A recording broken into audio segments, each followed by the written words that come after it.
გაგრძელებთ ესე იგი აფროდიტესთან დაკავშირებით თემას და ამინდა უფრო დაწვრილებით გითხრათ აფროდიტეს წარმოშობის შესახებ ლეგენდა. ჰესიოდეს თეოგონიის მიხედვით კრონოსმა მამას ურანოს სასქეს ორგანოები მოკვეთა და ზღვაში გადააგდო. მათ გარშემო წარმოიქმნა თეთრი ზღვის ქაფი და სწორედ ამ ქაფიდან დაიბადა აფროდიტე. ამიტომ მის სახელსაც ბერძნულ სიტყვას აფროს, ანუ ქაფს უკავშირებენ. აფროდიტე პირველად გამოჩნდა კუნძულ კითერასთან, ხოლო შემდეგ ზღვით გაიარა გზა და კიპროსის ნაპირზე ამოვიდა. ამიტომაც მას სხვაგვარად კიდევ ეწოდება კიპრიდა. წინა ლექციაში მე რატომღაც შემეშალა და კიპროსის მაგივრად თქვენ კუნძული კრეტა. არა, კრეტას არანაირი კავშირი არა აქვს აფროდიტესთან. აფროდიტე არის კიპრიდან წარმოშობილი.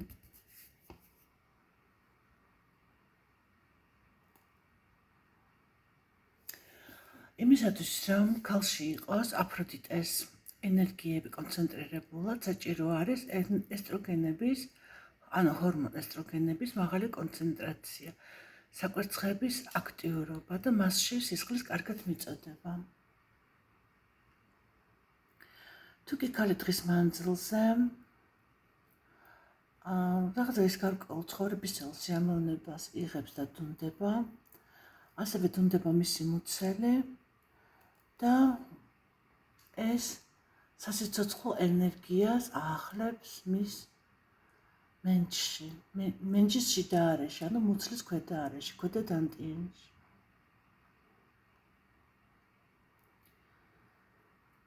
იმისათვის რომ აფროდიტეს ენერგიებში ვიყოთ, უნდა მივუყვეთ ჩვენ სურვილებს და მაქსიმალურად მივიღოთ სიამოვნება ცხოვრებისგან. როდესაც დილას ვდგებით ნელა აუჩქარებლად, სიამოვნებას ვიღებთ იმ მომენტით, რომ გავეღვიძეთ, რომ ცოტა ხანი გენლოგინში ვნებივრობთ, გავიზმარებით. გაზმარებაც ერთ-ერთი ძალიან აუცილებელია დილას. მერე ვდგებით, არომატულ გემრიელ ყავას ვიდუღებთ, ნელა სიამოვნებით ვსვავთ და თითოეულ ყლუპს ვატანთ გემოს. ასევე დიდი სიამოვნება არის ქალისთვის მასაჟი, ცურვა, სეირნობა, ცეკვა, სიმღერა, შენაძენები, სეირნობა, სასიამოვნო ურთიერთობები. სიამოვნების დროს წარმოიშვება სამი ძალიან სასარგებლო ჰორმონი. ოქსიტოცინი, ეს არის სინაზის ჰორმონი, რაც შეხებით წარმოიქმნება. შეხებაში მაინდამაინც არ გულისხმობთ მამაკაცთან შეხებას. მე არ ვიცახი რომ გამოვრიცხავ, მაგრამ შეხება შეიძლება იყოს ბადუზანის ქაფის კანზე შეხება, სასიამოვნო ნილსაცხებლები და ზეთი, რბილი ფაქტურები, პრიალა ტექსტურები, როგორიც არის ატლასი, აბრეშუმი, ბატისტი, პომბარხატი თუნდაც, ჟორსა. ასევე ნიავის შეხება, წყლის შეხება. შემდეგი არის სეროტონინი.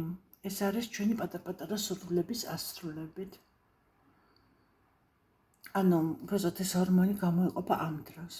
ენდორფინი, ის რაც განწყობას ამაღლებს, გახსნილები და მხიარულები ვხდებით.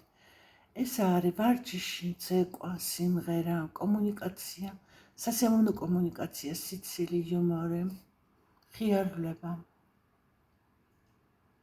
ეს სამი რამ არის კოქტეილი. იმისათვის რომ ეს კოქტეილი ჩვენში დღის დასაწყისშივე იყოს, დილით ვაკეთებთ ასეთ რამეს, ვიღვიძებთ, ვიღიმით, ჩავიხედავთ სარკეში, უღიმით საკუთარ თავს, რა თქმა უნდა, კმაყოფილებით და მოწონებით უყურებთ საკუთარ თავს. წინასწარ ვეწყობით, რომ დღის მანძილზე რამდენი სიამოვნება შეიძლება მივიღოთ და მოვწყოთ საკუთარ თავს. ვეხვევით საკუთარ თავს, ესე მკლავებზე, რასაც ვისვავთ ხელს, ესეც ძალიან სასიამოვნოა. შხაპს ვიღებთ. საკუთარი თავი ჩვენთვის უნდა იყოს ყველაზე საყვარელი ადამიანი, უნდა ქვეყნოს პირველ ადგილზე. შეიძლება ასევე აქტიური მოძრაობა, მუსიკა, ცეკვა, სიმღერა, ღიმილი და სიცილი მაინც ეს ყველაზე საუკეთესოა. დილას ლამაზად ვიცნობთ, აუჩქარებლად ვიპრანჭებით. ვირჩევთ იმ ფერს, რაც ყველაზე მეტად იმ მომენტში ჩვენთვის აქტუალურია, იმ სუნამოს, რა მომენტშიც, იმ მომენტში, რომლის ზურნალით გვსიამოვნებს. და ესნაირად გავდივართ გარეთ. და რა აქვს მნიშვნელობა, გასართობად მივდივართ, ჯიმში მივდივართ თუ სამსახურში, ხო? მივდივართ ესეთ ამაღლებულ განწყობაზე. საღამოს პრაქტიკა. არსებობს ისეთი სექსუალური ვარჯიშები, რაც ქალს, თუნდაც ის ქალიშვილი იყოს, წინასწარ ძალიან კარგად ამზადებს, იმისათვის, რომ რაც შეიძლება სწრაფად აიგზნოს, მაქსიმალური სიამოვნება მიიღოს და რაც შეიძლება ხარისხიანი და ბევრი ორგაზმი გქონდეს და მრავალფეროვანი ორგაზმი გქონდეს. თანაც ეს ვარჯიშები, სექსუალური ვარჯიშებია ეს, ხო? ქალურ ჰორმონებს ძალიან აცოცხლებს და ამ დროს ორგანიზმი ამ ჰორმონებს გამოყოფს. ამისათვის საჭირო არის ისეთი რაღაცა. ჩდებით წოლით გამართული, ცოტა უკან გავა გაბზეკილი, ანუ ჩდებით არა იმდენად უკანანლით, რამდენადაც ჩვენი წინა სასქესო ორგანოთი, ხო? და გავაკეთოთ ესეთი ვარჯიშები, რამდენჯერმე მოუჭიროთ კუნთებს კლიტორთან ახლოს. მოუჭიროთ, გაუშვათ, მოუჭიროთ, გაუშვათ. ნუ დავუშვათ 10 ჯერ. მერე გავაკეთოთ იგივე ვარჯიში, ცოტა უკან, იქ სადაც არის ვაგინალური შესასვლელი. ხრელი. ხოლო შემდეგ უკვე იგივე გავაკეთოთ ანუსისათვისაც. თუ დავუშვათ, ვერაცალკევებთ ამ კუნთების ცალ-ცალკე შეკუმშვას. გააკეთეთ ყველაფერი ერთად, არც ეს არ არის პრობლემა. ან თუ სამივე ერთად არა, ორი ერთად, ხო? როგორც გამოგიოთ. როდესაც ეს კუნთები მომაგრდება, მერე უკვე შეძლებთ ამის ცალ-ცალკე გაკეთებას. გარდა მაგისა, ქალისათვის ძალიან კარგი არის ფეხმორთმული ჯდომა, ანუ ლოტოსის პოზოში ჯდომა, ასევე დაბლა ჯდომა გამართული წელით ნახევრად ფეხმორთმული, როდესაც ერთი მუხლი იატაკზე გვიდევს გადაშლილი, ხოლო მეორე სწორედ ვერტიკალურად არის. ესეც ძალიან კარგი ჯდომის პოზა არის. ასე თუ კი დაკავებული ხართ ინდოელი ქალების ანუ გრავიურებში არის ეს პოზა გამოხატული. გარდა ამისა, ძალიან კარგი არის აღმოსავლური ცეკვები, მუცლის ცეკვებს რო ეძახიან. შეგიძლიათ ჩართოთ YouTube-ზე ეს ცეკვები, უყუროთ და რამდენადაც შეძლებთ, თქვენ წავყავთ, გაემეოროთ, ხო? შეიძლება ძალიან ვირტუალურად ვერ მოახერხოთ ყველაფრის სწავლა და დავუშვათ არ გარისკოთ ძალიან ისეთი პოზები, როგორიც არის გადაზნექვა უკან ბოლომდე და მუცლის კუნთების ცალ-ცალკე შეკუმშვა, ხო? ის რასაც ისინი აკეთებენ, ის უკვე ძალიან მაღალი დონეა, მაგრამ მენჯის მოძრაობები, წელის მოძრაობები, წრიული, ხან ერთი მიმართულებით, ხან მეორე მიმართულებით, შემდეგ მენჯის წინ და უკან მოძრაობა, ამასთან კერტისა და მუცლის წინ და უკან მოძრაობა, ცალ-ცალკე ბარძაყების დასაწყისის ესე ტრიალის მოძრაობა, ხო? ის რასაც აკეთებენ უკან და წინ, ბრგვალად, ანუ ესეთი წრიული მოძრაობები.